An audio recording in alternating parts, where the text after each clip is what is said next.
Prenez place, merci pour votre ponctualité. Vous êtes à International, TV5 Monde, RFI, émission réalisée comme chaque semaine en collaboration avec nos confrères du monde. L'Assemblée générale de l'ONU vient de s'achever à New York. Il y a bien sûr les points chauds que vous entendez dans l'actualité jour après jour. Il y a la Syrie, la question des réfugiés, des élections contestées en Afrique ou encore l'Afghanistan. Et puis un autre dossier dont on ne sait même plus s'il est réellement d'actualité. Nous voulons parler du Proche-Orient. Comme chaque année, le Premier ministre israélien et le président de l'autorité palestinienne ont fait un échange, des discours assez convenus où ils se rejettent réciproquement la responsabilité. Notre invitée aujourd'hui, Aliza Bin-Noun, merci madame d'être avec nous. Vous êtes ambassadrice d'Israël en France. Je rappelle et je précise que nous avions reçu la déléguée générale de Palestine voici quelques temps. Nous avons beaucoup de questions à vous poser sur ce qui se passe actuellement dans la coulisse. Est-ce que l'on négocie? Nous vous interrogerons également sur les relations entre les États-Unis, Israël, les relations avec la France, avec l'Afrique, etc. Avec mes confrères et consoeurs, tout d'abord Sophie Malibaud de RFI et Philippe Ricard du quotidien Le Monde. Nous allons tout d'abord, si vous voulez bien, écouter deux extraits des discours de cette Assemblée générale de l'ONU. Tout d'abord, Mahmoud Abbas qui revient sur la situation qui est faite aux Palestiniens et qui demande cette année encore la création, la reconnaissance d'un État palestinien. Oui, presque un siècle s'est écoulé depuis la célèbre déclaration Balfour de 1917. Cette déclaration maudite par laquelle la Grande-Bretagne a donné, sans aucun droit ou consentement de qui que ce soit, la terre de Palestine à d'autres.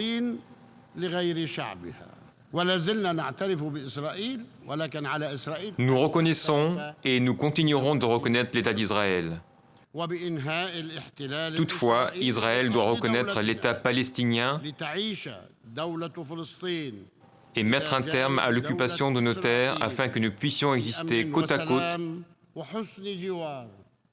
en paix et en toute sécurité, en bons voisins. Voilà pour cette déclaration donc, de Mahmoud Abbas, le président de l'autorité palestinienne. Écoutons la réponse du Premier ministre israélien, M. Netanyahou.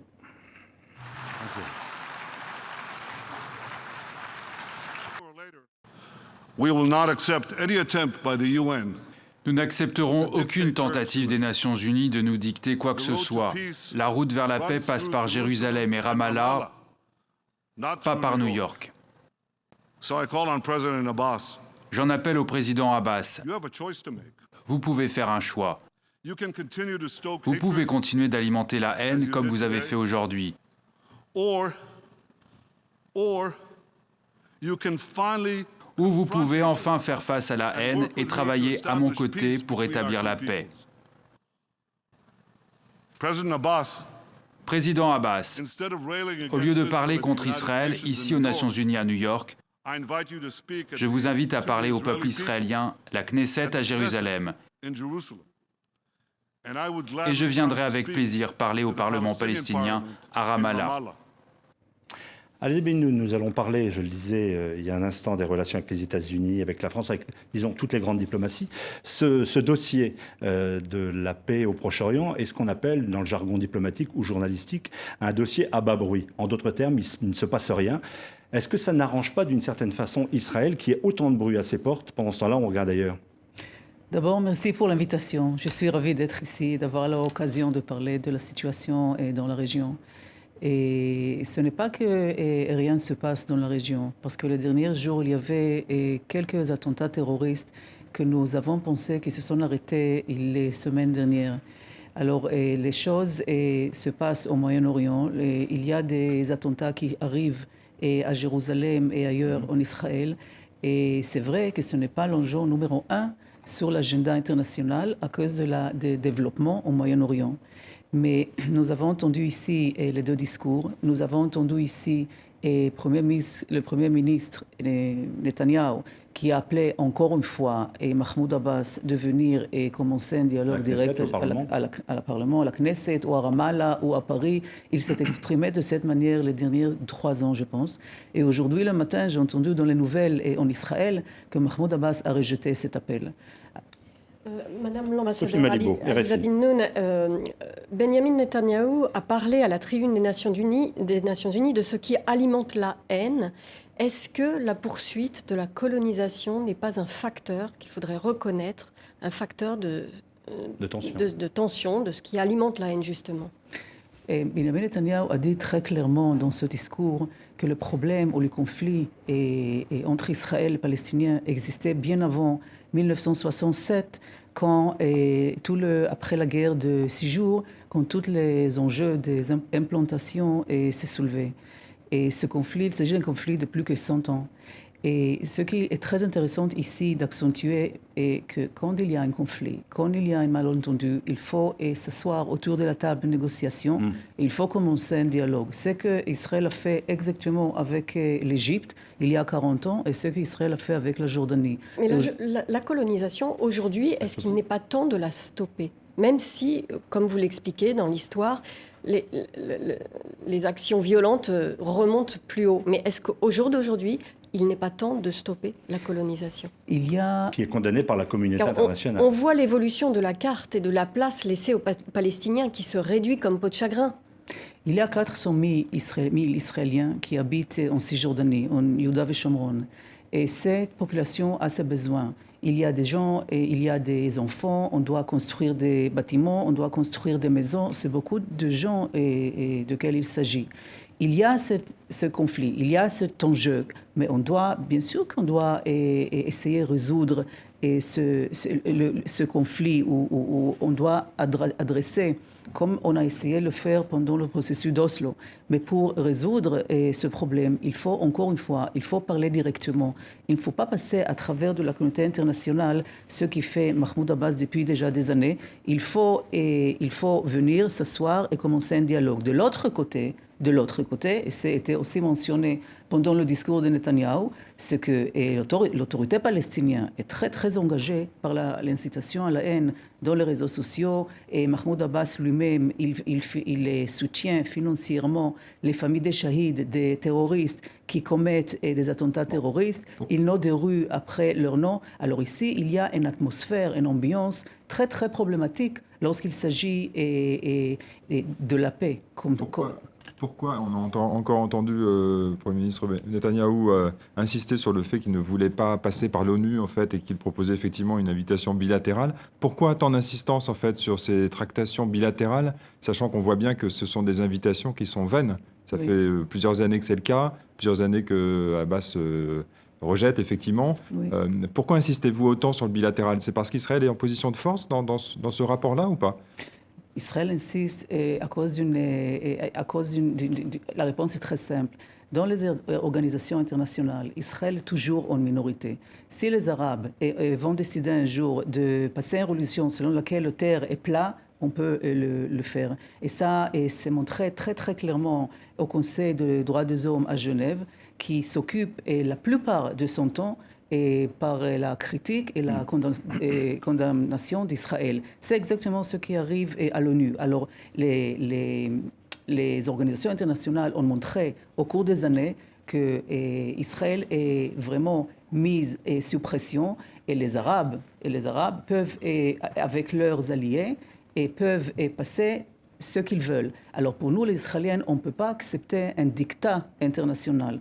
On peut, oui, essayer de résoudre tous les problèmes, mais on doit parler. Lorsque nous avons des problèmes avec les voisins, ou même dans la famille, en général, nous devons discuter et nous devons essayer de résoudre les problèmes directement. Madame, pour faciliter éventuellement ce dialogue, Sophie Malibaud vous a posé la question, nous n'allons pas la répéter 20 fois jusqu'à la fin de l'émission. Est-ce que l'arrêt de la colonisation ne serait pas un signe de bonne volonté qui permettrait justement de créer un nouveau climat, un nouveau dialogue ?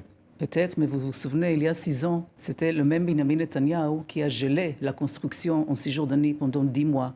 Il n'y avait aucune construction. Et il appelait au cours de ces 10 mois Mahmoud Abbas de venir, et comme il le fait maintenant exactement, de venir et donc l'histoire piétine se répète. Et il se répète, mais le problème est qu'un côté invite et l'autre côté rejette. Alors ici, il faut voir pourquoi les Palestiniens rejettent cet appel. Alors nous étions là-bas, et ici, c'est très important pour moi d'accentuer un autre enjeu, parce que vous voyez, la situation au Moyen-Orient d'aujourd'hui n'est pas la même situation d'il y a 6 ans. Il y avait une certaine détérioration dans le Moyen-Orient et en ce qui concerne la sécurité, le terrorisme. Vous connaissez toute cette situation. Alors, on ne peut pas attendre d'Israël de répéter ces gestes.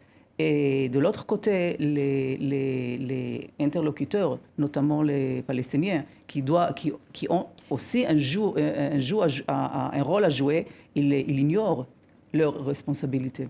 Aliza Bin-Noun, et pourquoi le rejet de l'initiative française, puisqu'on a vu que votre principal allié, l'allié américain, était présent en juin dernier à Paris quand les différents acteurs de cette initiative se sont réunis à l'instigation de la France. Ce n'est pas l'ONU, c'est une autre initiative. Pourquoi rejeter cette initiative? C'est une autre initiative, mais aussi c'est une autre initiative internationale où, encore une fois, il n'y a aucun discours, conversation, aucun dialogue entre les éléments concernés. Ça aurait été dans un deuxième temps, si j'ai bien compris. Ça veut dire les Israéliens et les Palestiniens. Ça serait venu dans un deuxième temps, notamment si les parties concernées se seraient sentis vraiment concernés par l'initiative. Non, mais oui, d'abord, Netanyahou il a rejeté cette initiative en disant que oui, il est prêt de venir même ici à Paris pour rencontrer Mahmoud Abbas. Et les Français étaient aussi engagés l'année dernière en essayant de persuader Mahmoud Abbas de venir ici, ce qui a échoué.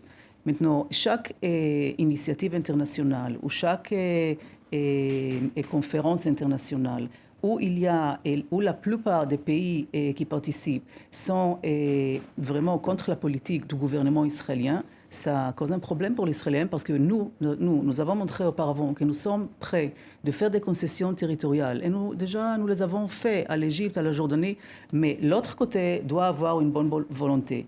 Et lorsque l'autre côté, en ce cas les Palestiniens, ils sont engagés par rapport à l'incitation à la haine contre les Israéliens, ça cause un problème. On entend parler également d'une initiative russe pour faire se rencontrer les deux leaders, Mahmoud Abbas et Benjamin Netanyahou, à Moscou. Ça aurait du sens? Ça aurait du sens de se rencontrer partout. Ce n'est pas l'endroit qui importe. Ce qui importe est d'avoir un rendez-vous ou un dialogue direct. Ça peut être à Moscou, ça peut être à Paris, ça peut être à Ramallah et ça peut être à Jérusalem. Mais ce qui a rejeté, encore une fois, l'appel et l'initiative étaient les Palestiniens. Parce que ce qui dit Mahmoud Abbas, que pour commencer un dialogue direct avec Netanyahou, il faut maintenant accepter deux conditions préalables. Le premier est libérer des terroristes qui sont emprisonnés en Israël à cause de tuer plusieurs des Israéliens. Et l'autre condition préalable, c'est exactement geler la construction et la construction en Cisjordanie. Pour la société israélienne d'aujourd'hui, pour le gouvernement israélien qui était élu d'une manière démocratique, nous sommes le seul pays démocratique au Moyen-Orient, ce n'est pas acceptable. Aujourd'hui, ce n'est pas faisable même. Est-ce que pour négocier, vous n'avez pas besoin d'un véritable interlocuteur qui puisse ensuite imposer les conditions à son propre peuple? Est-ce qu'en ayant Marwan Barghouti en prison depuis tant d'années, vous ne vous privez pas d'un interlocuteur valable avec lequel vous pourriez avoir des discussions réelles? D'abord, l'autorité palestinienne a un interlocuteur officiel. Il s'appelle Mahmoud Abbas. C'est lui qui a été nommé et c'est lui avec lequel Israël doit avoir des négociations. Vous lui faites confiance? On peut négocier avec Mahmoud Abbas? Netanyahou l'appelait plusieurs fois. Alors, au moins, il essaye. Bon, et sur Barghouti? Et sur Barghouti, pour nous, Barghouti, la question est très claire. Barghouti est un terroriste qui était engagé par les assassinats de plusieurs des Israéliens. Il est emprisonné pour je ne sais pas combien de centaines d'années. Et Barghouti, pour Israël, est une personne comme pour vous, les terroristes qui sont emprisonnés, qui ont commis les attentats le mois de novembre et après. Alors Barghouti pour Israël est un terroriste. Ne sera jamais un interlocuteur? Barghouti est emprisonné, un terroriste. Maintenant, il faut se focuser sur la réalité telle qu'elle est. Ça veut dire Mahmoud Abbas, lui, il est le président élu de l'autorité palestinienne. Alors, on parlait de la colonisation, on va rester sur le dossier proche-oriental. Pensez-vous encore réaliste la création d'un État palestinien, c'est-à-dire une solution à deux États, sachant qu'en Cisjordanie, par exemple, la colonisation en peau de léopard rend assez illusoire la constitution d'un État réel? Oui, tout à fait. Je pense que c'est réel. Et je pense qu'Israël a montré, encore une fois, et au cours des années, que nous sommes prêts de faire des concessions territoriales. Israël s'est retiré de Sinaï, Israël s'est retiré du sud du Liban. Il y a 11 ans, Israël s'est retiré de la bande de Gaza. Israël a enrouté toutes les implantations qui existaient dans la bande de Gaza. Il s'agit de 10 000 personnes qui vivaient là-bas. Mais la bande de Gaza est toujours sous blocus. Les constructions de logements dans Jérusalem-Est se poursuivent, de même que les implantations dans les colonies en Cisjordanie. Ce ne sont pas des concessions territoriales. Et le résultat, à la suite de cette action, ce qu'Israël a obtenu au lieu de la paix et la sécurité, c'était des milliers de missiles qui sont tombés sur le sud d'Israël. Et la dernière fois, pendant bordure protectrice, et les missiles ont arrivé même au nord d'Israël. Maintenant, ce qui arrive dans la bande de Gaza, d'abord, Israël est très engagé. Israël est vraiment engagé et est engagé pour l'amélioration des conditions économiques dans la bande de Gaza. Et à l'ONU, à propos, il y a une semaine, il y avait aussi le rendez-vous des pays donateurs qui s'occupent de la bande de Gaza. Et là-bas, je suggère de lire le discours qu'a donné le ministre israélien par rapport aux relations avec la bande de Gaza. Israël est vraiment très intéressé de voir que la situation s'améliore dans la bande de Gaza du point de vue économique. Il y a chaque jour 8 camions qui entrent dans la bande de Gaza avec des nourritures, avec des médecines. Il y avait maintenant, il y a quelques jours, un accord qui a été signé entre le ministre de la Finance israélien et son homologue palestinien par rapport aux fournisseurs d'électricité. Mais le blocus continue d'asphyxier la bande et sa population. D'abord, il y a un problème ici parce que ceux qui maintenant roulent dans la bande de Gaza, c'est le Hamas, qui est connu comme une organisation terroriste, pas que par Israël, mais aussi par l'Union européenne, les États-Unis, le Japon et des autres pays.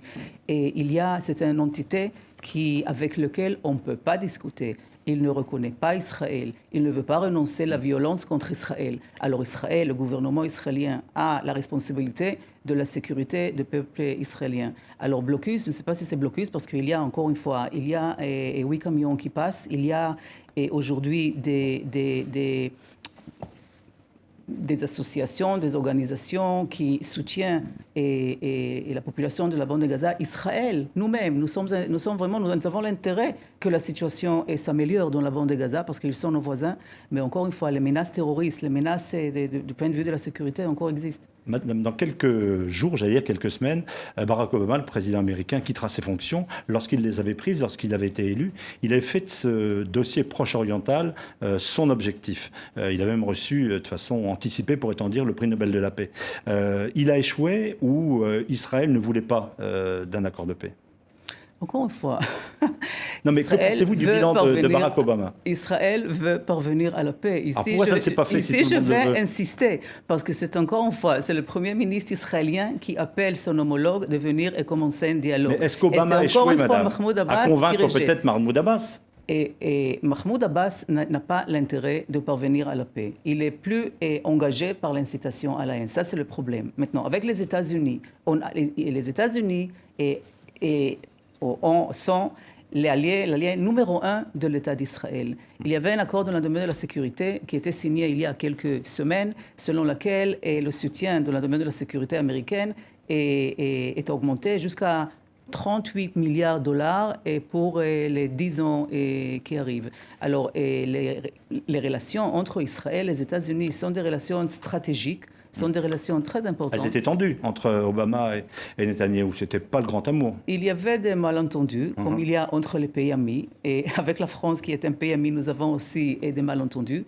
Mais in fine, il ne faut pas oublier que ce sont des pays démocratiques qui partagent les mêmes valeurs. Pour l'avenir, vous préférez Mme Clinton ou M. Trump comme interlocuteur? Alors, vous savez, pour nous, les États-Unis sont les États-Unis. C'est l'allié numéro 1. Nous ne pouvons pas maintenant soutenir ni l'un ni l'autre. Et Benjamin Netanyahou, je pense, demain, il va se rencontrer avec les deux. Parfait. Nous vous retrouvons dans quelques minutes. D'ici là, sur RFI et sur TV5 Monde, le point de l'actualité.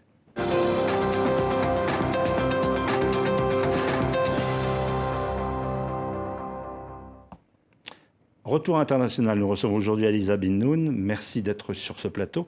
Vous êtes ambassadrice d'Israël en France. On vient de voir dans les points d'actualité, le monde entier, pourrait-on dire, s'inquiète ou devrait s'inquiéter de ce qui se passe à Alep, en Syrie, pays frontalier d'Israël. Comment réagissez-vous à ce désordre, à ces centaines de milliers de morts? Quelles peuvent être les réponses, les commentaires ou les actions d'Israël?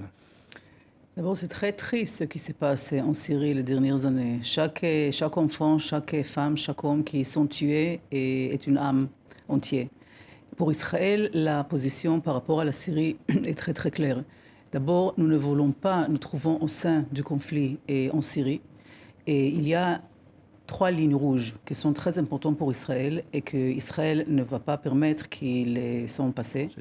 Le premier est la livraison des armes de l'Iran à Hezbollah qui passe à travers le territoire de la Syrie. Là, Israël doit, garde le droit de réagir. Deuxièmement, c'est des échanges de tirs entre les armées ou quoi que ce soit de l'autre côté et qui tombent sur des territoires israéliens. Il y a quelques jours, il y avait des échanges de telle manière.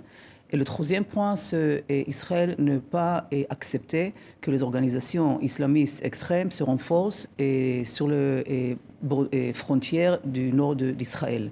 Parce que ça, vraiment, ça pose une menace très, très significative par rapport à Israël. Mais, Madame l'ambassadeur, l'ennemi numéro 1 d'Israël dans ce conflit, c'est Daesh ou c'est le Hezbollah? Et Hezbollah est une organisation qui menace plus forcément et concrètement, et avec lequel Israël avait déjà des combats ou des guerres les dernières années. Et le Hamas et le Hezbollah, ils possèdent 100 000 missiles dont le cible est Israël. Les déclarations qui sont faites par Nasrallah, presque, je ne sais pas, chaque deuxième jour, sont contre Israël. Alors pour nous, le Hezbollah au Liban est vraiment une menace très très inquiétante et bien sûr parce qu'ils sont soutenus par l'Iran. Maintenant par rapport à Daesh aussi, pour Daesh Israël est ennemi, ça c'est clair. Mais Daesh pour le moment, ils sont très occupés en Syrie, en Irak, peut-être au Sinaï, où ils aussi sont actifs à travers de leur proxy. Beth el-Magda, c'est une organisation qui se trouve au Sinaï. Et là, Israël et l'Égypte ont une très bonne coopération pour lutter contre cette menace. Il y a une vraie menace, effectivement, de l'État islamique contre Israël aussi, où on a le sentiment que relativement à d'autres pays, notamment européens, l'État islamique s'intéresse assez peu, finalement, à Israël. Comment vous expliquez ça, outre le fait qu'ils soient occupés ailleurs? Parce que je pense que c'est ça, ce n'est pas leur idéologie. Leur idéologie est aussi hostile contre Israël comme les autres. Et le point ici est qu'ils sont maintenant en train de se renforcer. Et comme je viens de dire, ils essayent de se renforcer en Irak et en Syrie, ce que pour le moment n'est pas le cas, mais ils sont plus occupés en ce pays que d'Israël. Mais ils se sont déjà exprimés contre Israël, ils se sont déjà fait des déclarations contre Israël. Ça, il n'y a pas là aucune illusion. Uniquement des discours à ce stade, non? Oui, à ce stade, c'est des discours. Et aussi au Sinaï, ce n'est pas que des discours, parce que l'organisation qui est liée à l'État islamique ont déjà été aussi active par rapport contre Israël. Sophie Malibaud. Comment est-ce que vous vous situez par rapport aux Russes? Comment est-ce que vous évaluez la diplomatie russe dans ce jeu syrien très compliqué, sachant que les Russes appuient le régime de Bachar el-Assad, qui lui-même combat avec les forces du Hezbollah libanais et les Iraniens? Avec la Russie, nous avons des relations d'abord des relations diplomatiques. Il y a plus qu'1 million d'émigrés en Israël qui sont venus de la Russie. Et avec la Russie, nous avons eu la dernière année quelques dialogues pour exactement discuter la situation sur terre, parce que l'armée russe et la force aérienne russe est engagée en Syrie. On ne veut pas d'avoir une confrontation avec Israël. Alors pour ça, on doit discuter. Et encore une chose qui est toujours soulevée avec la Russie, c'est l'enjeu de livraison des armes et des missiles à l'Iran. Philippe Ricard. Comment percevez-vous justement le fait que les Russes maintenant, soit à cause du conflit en Syrie, soient devenus très incontournables dans la région? Et proche des Iraniens. Comparativement aussi au retrait relatif des États-Unis. Comment vous expliquez ça? À terme, ça sera une bonne chose pour Israël ou pas? Nous regardons nos intérêts. Et nos intérêts suggèrent la sécurité d'Israël. Alors, en ce qui concerne la Syrie, comme je viens de dire, nous ne réagissons pas par rapport à ce qui se passe en Syrie. Mais lorsqu'il y a une présence militaire russe en Syrie et lorsque nous suivons de proche ce qui se passe en Syrie, il y a un intérêt très clair d'avoir cette conversation, d'avoir un dialogue pour éviter une escalation avec la Russie et aussi en ce qui se passe par rapport à la livraison des armes au Moyen-Orient, notamment en Iran. Et alors ça, ce sont des sujets, des enjeux qui sont soulevés quand les Israéliens, notamment le Premier ministre, ils rencontrent le président russe. Mais vous ne regrettez pas que les États-Unis soient finalement pas plus présents dans ce conflit? Mais encore une fois, c'est une décision américaine et il s'agit de politique américaine, de leur politique et de quelle mesure ils veulent être impliqués au Moyen-Orient. Pour nous, nous voyons la situation et à travers du prisme qui est très pertinent pour Israël. Est-ce que vous craignez justement pour le statu quo sur le Golan? Est-ce que vous craignez de ce qui pourrait advenir si le régime syrien basculait du côté de Bachar et donc des forces qui l'ont aidé, Hezbollah et... Tout à fait, nous sommes très concernés. C'est exactement la troisième ligne rouge que je viens de mentionner. Parce que pour nous, ce qui arrive dans le Golan est très très important. Ici, il y a une présence très forte iranienne. Ça cause un enjeu, un dégât, ou pas dégât, mais un concern lorsqu'il s'agit d'Israël. Et oui, parce que l'Iran est une menace, est un ennemi très très pertinent quand il s'agit Alors d'Israël. madame, justement, on a entendu le Premier ministre Netanyahou et la tribune de l'ONU dire que la menace iranienne était devant nous et derrière nous. Or, on a assisté à une sorte de retour de l'Iran dans la communauté internationale par les États-Unis, par l'Europe. Il n'y a plus de sanctions. Israël est le seul pays aujourd'hui encore à contester une légitimité de l'Iran.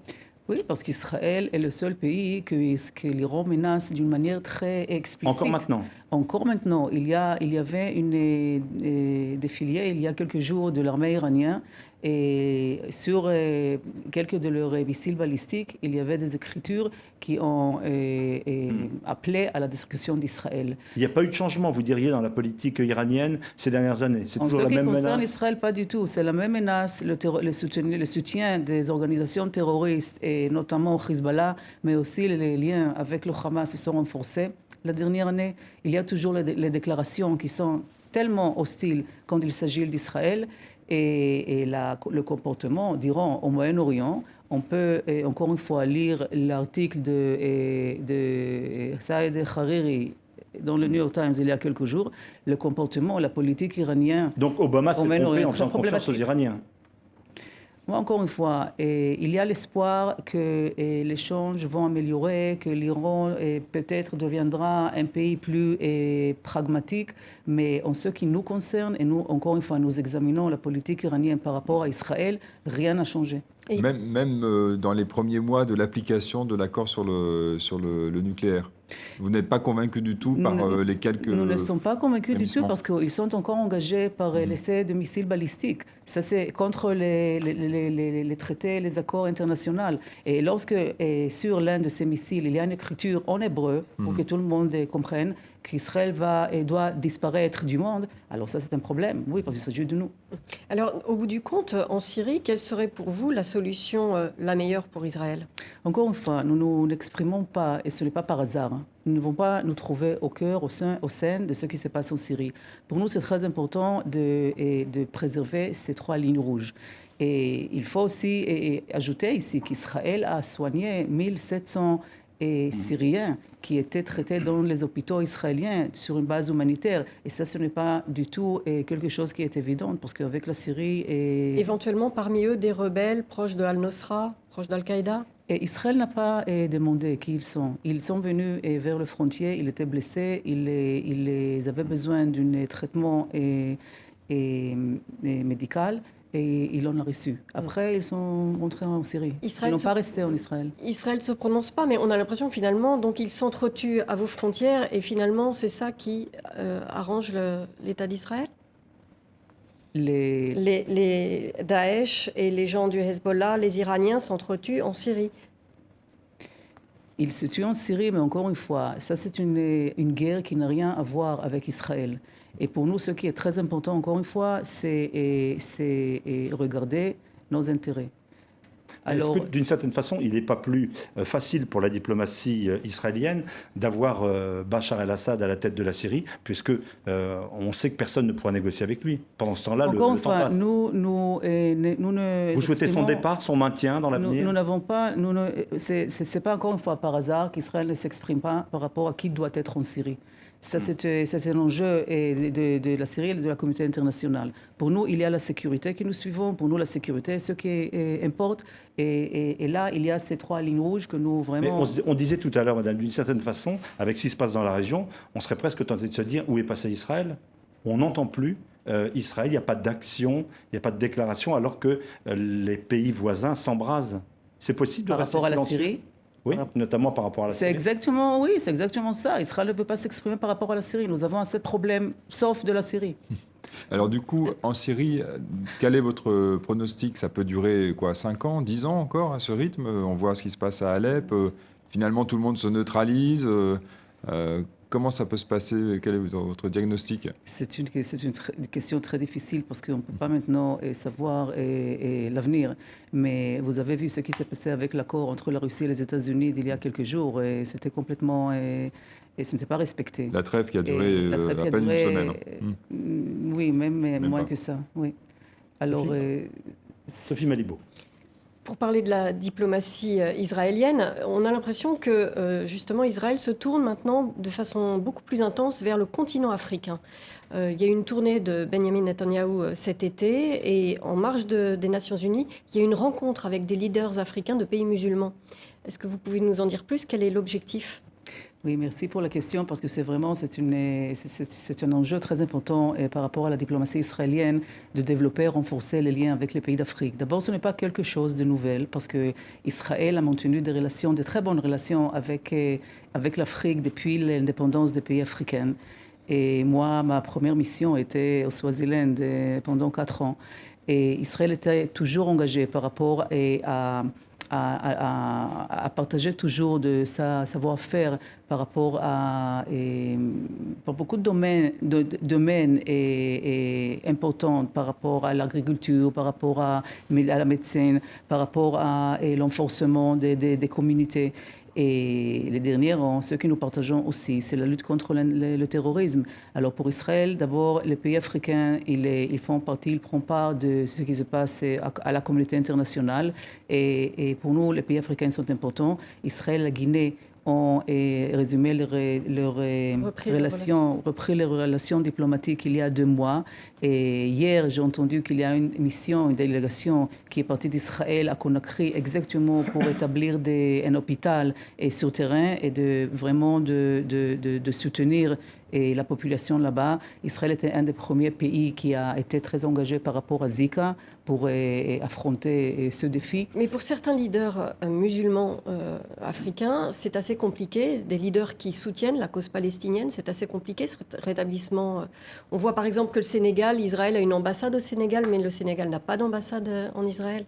Oui, mais maintenant, ils ont leur ambassadeur en Égypte. Il était nommé pour représenter le Sénégal aussi en Israël. C'était un développement des dernières semaines. Alors, il y a un très bon développement par rapport à la position africaine et vers Israël. Et j'étais très content d'entendre le président de Togo, qui a dit, dans le cadre de ces réunions à l'ONU, qu'on ne doit pas hésiter lorsqu'il s'agit des relations avec Israël, parce qu'il y a beaucoup d'intérêts communs et il faut promouvoir l'agenda commun avec Israël. Alors il y a un changement là-bas à cause, encore une fois, de la réalité de ce qui se passe. Je voulais peut-être juste revenir sur Obama et son bilan, parce qu'il est proche de quitter la Maison-Blanche. Comment expliquez-vous qu'en fait, il ait échoué finalement à relancer une forme de processus de paix entre Israël et la Palestine? À quoi ça tient, selon vous? À mon avis, la réponse est très claire. C'est parce que Mahmoud Abbas ne veut pas. Et il y avait beaucoup d'occasions de relancer ou d'avancer au moins un rendez-vous entre les deux. Netanyahou l'appelait plusieurs fois. Alors, s'il était vraiment sérieux, si vraiment il était intéressé à parvenir à la paix, il pouvait le faire. Mais malheureusement, ce n'est pas le cas. Alors, nous sommes en France actuellement. Que diriez-vous de la diplomatie française? Est-ce que vous la qualifieriez d'équilibrée? Est-ce que vos interlocuteurs à Paris comprennent ce point de vue? On sait qu'en coulisses, ils regrettent un certain nombre d'actions. Je ne vais pas parler de la colonisation. Qu'est-ce que vous pensez quels sont vos rapports avec la diplomatie française? D'abord, nous partageons vraiment les mêmes intérêts, les mêmes valeurs. La France est très intéressée d'avoir la paix au Moyen-Orient entre Israël et les Palestiniens et ailleurs, et nous aussi. Mais ici, il y a une différence parce que la France poursuit ses intérêts, qui n'est pas toujours le même intérêt qu'Israël a. Par exemple, en tant qu'Israël appelle Mahmoud Abbas de venir et discuter directement, et la France a avancé l'initiative française selon laquelle c'est la communauté internationale, ce sont les membres pays qui doivent avancer ou faciliter ce rendez-vous. Mais malheureusement, ce n'est pas suffisant parce que pour nous, encore une fois, nous sommes d'accord même de faire des concessions parfois difficiles. Mais pour ça, il faut avoir un interlocuteur. En anglais, on dit « it takes two to tango ». Pour le moment, il n'y a qu'un danseur. Ouais. Justement, est-ce que du côté israélien, il n'y a pas aussi des difficultés pour Benjamin Netanyahou, qui a un gouvernement qui tire de plus en plus à droite? On a vu au ministère de la Défense maintenant, M. Avigdor Lieberman. Est-ce que Benjamin Netanyahou a une marge de manœuvre pour lui aussi faire des avancées, faire des gestes envers son interlocuteur palestinien? Est-ce qu'on lui laisserait faire? Alors d'abord, M. Lieberman, dont j'étais le chef du cabinet avant d'arriver ici, et je pense qu'il a vraiment la vision d'avancer une initiative et compréhensive par rapport aussi aux qui doivent inclure aussi des pays modérés et au Moyen-Orient, notamment l'Égypte et la Jordanie et les pays de Golfe. Oui, vous avez raison, parce que la société israélienne est devenue plus la droite, comme la population est palestinienne. Et aujourd'hui, le gouvernement Netanyahou n'est pas le plus, comment dirais-je, le plus à droite et en comparaison aux autres partis qui prennent part dans ce gouvernement.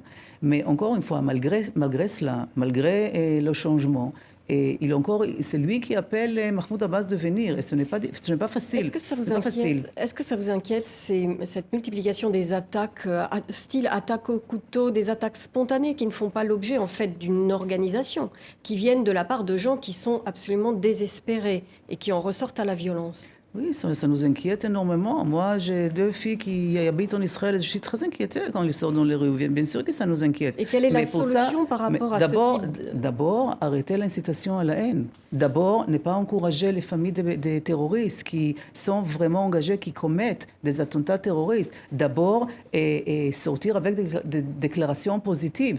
Et encore une fois, et recevoir l'appel de Netanyahou de venir et discuter. Mais qu'est-ce qu'il y a de positif venant du gouvernement israélien à l'égard de ces Palestiniens qui sont au bord du désespoir de ne même plus avoir un processus politique pour la paix? Alors, vous savez qu'entre Israël et l'autorité palestinienne, il y a aussi des relations dont on ne parle pas beaucoup, et c'est très dommage. Vous savez qu'il y a 100 000 Palestiniens qui travaillent en Israël.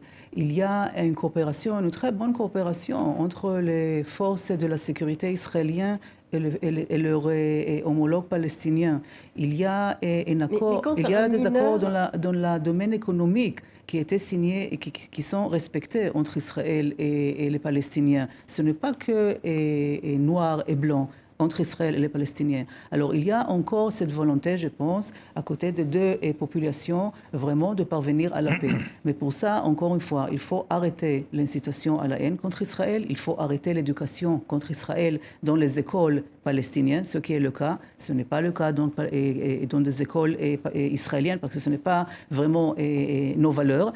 Mais on peut travailler sur ça. parce que sinon, l'avenir sera vraiment très, très problématique et triste pour nous tous. Madame, nous sommes journalistes, nous avons des lecteurs, téléspectateurs, auditeurs qui ont vu le monde changer en 25 ans. Chute de l'Union soviétique, effondrement du mur de Berlin, fin de l'apartheid par exemple. Pourquoi est-ce qu'il y a ce sorte de glacis sur cette région du monde? Pourquoi est-ce que rien n'a avancé? Et même d'une certaine façon, par rapport à 93, accord d'Oslo, on a plutôt le sentiment que les choses ont régressé, notamment depuis l'assassinat de Rabin. Alors d'abord, j'espère que vous ne pensez pas que la situation au Moyen-Orient et tous les conflits qui aujourd'hui existent entre les sunnis et chiites au Moyen-Orient, soit au Yémen, au Liban, et à la Libye, en Irak ou ailleurs, et sont liés au conflit israélo-palestinien. Je pense que déjà nous sommes passés cette pensée. Mais pourquoi? C'est une banque entre nous. Je ne veux pas parler par rapport aux relations entre Israël et les Palestiniens. Mais est-ce que ça avancera? Je vais vous poser une autre question. C'était sur le plateau de TV5 Monde, il y a 23 ans, avec RFI, les deux ambassadeurs, je crois que c'était Léla Chaïd et Yehuda Lankri pour Israël, étaient côte à côte et parlaient de cet avenir prometteur et réel. Aujourd'hui, nous ne pourrions même plus, un quart de siècle plus tard, faire ce dialogue sur un plateau de télévision ou de radio. D'abord, nous avons eu cet espoir, bien sûr, parce que nous avons espéré que le processus d'Oslo va avancer et après, je ne sais pas, 25 ans, on aura la paix au Moyen-Orient. Ça, ce n'était pas le cas. Au contraire, le Moyen-Orient est devenu de plus en plus extrême et violent. Et pourquoi? Parce que, encore une fois, les deux côtés doivent s'asseoir autour de la table de négociation et parler. Quand il y a des problèmes, il faut en parler. Mais on peut pas. Mais c'est pas un Palestinien qui a abattu. Si votre interlocuteur a besoin d'un arbitre, qu'il y a un tel déficit de confiance que votre interlocuteur a besoin d'un arbitre, pourquoi lui refuser cet arbitre? Il y a 2 ans, John Kerry qui a essayé d'arbitrer entre les Palestiniens. Il y a 2 ans, c'était en 2014, pas si longtemps. Et ça n'a pas réussi. Parce que, encore une fois, pour Mahmoud Abbas, et ça, il faut aussi analyser, nous n'avons pas ici assez de temps, mais il y a beaucoup de contraintes, Mahmoud Abbas, qui n'ont rien à voir avec Israël. Vous voyez ce qui se passe entre les Palestiniens en Cisjordanie et dans la bande de Gaza, et ce qui se passe par rapport aux élections qui étaient maintenant reportées à cause des Palestiniens qui ont peur que peut-être Hamas va se renforcer en Cisjordanie. Alors, il y a beaucoup de problèmes qu'il affronte, qui n'ont rien à voir avec Israël. Alors ça, bien sûr, il faut affronter, il faut discuter, il faut voir comment on peut résoudre les problèmes. Au lieu de penser qu'à travers la communauté internationale, Israël sera pressé et sera faire des concessions. Ça, ce n'était jamais le cas quand il s'agissait d'Israël. Vous pensez que la possibilité d'un dialogue, d'une relance donc, de ce processus, sera plus grande avec un nouveau président des États-Unis d'ici à quelques mois, ou c'est quelque chose qui est totalement indépendant finalement de ce paramètre-là? À mon avis, le problème est avec notre interlocuteur et notamment avec Mahmoud Abbas. Ça, c'est le problème. C'est à lui de changer sa position et sa politique et de s'engager par rapport à un dialogue avec Israël. C'est à lui. Vous attendez rien du tout du prochain président ou de la présidente américaine? Vous n'attendez rien? Ouais. Bien sûr que nous attendons de toute la communauté internationale d'essayer de convaincre Mahmoud Abbas de changer sa politique. Et les États-Unis jouent un rôle très important sur ce sujet. Aliza Ben-Noun, est-ce qu'avant le nouveau président, est-ce qu'il y a une fenêtre de tir possible pour que la diplomatie américaine fasse encore bouger les lignes après l'élection? Je parle du mois de décembre, autour du mois de décembre. On entend parler comme on l'avait fait, Obama. Clinton avait fait comme ça lui-même en 2000. C'est trop tard? Pour cette administration, ouais. Ça, c'est à eux de décider. Mais encore une fois, la question ce n'est pas qui va avancer et quel sujet. C'est encore la décision où se trouvent les Palestiniens en cette histoire. Est-ce qu'ils sont prêts de changer leur politique ou pas? Je pense que ça, c'est vraiment la question clé. Aliza Ben-Noun, merci d'être venu sur le plateau d'International, émission TV5 Monde RFI réalisée en collaboration avec le quotidien Le Monde. Merci d'avoir été avec nous. Merci beaucoup. Nous nous retrouverons la semaine prochaine pour un autre thème d'actualité internationale, bien sûr. Merci.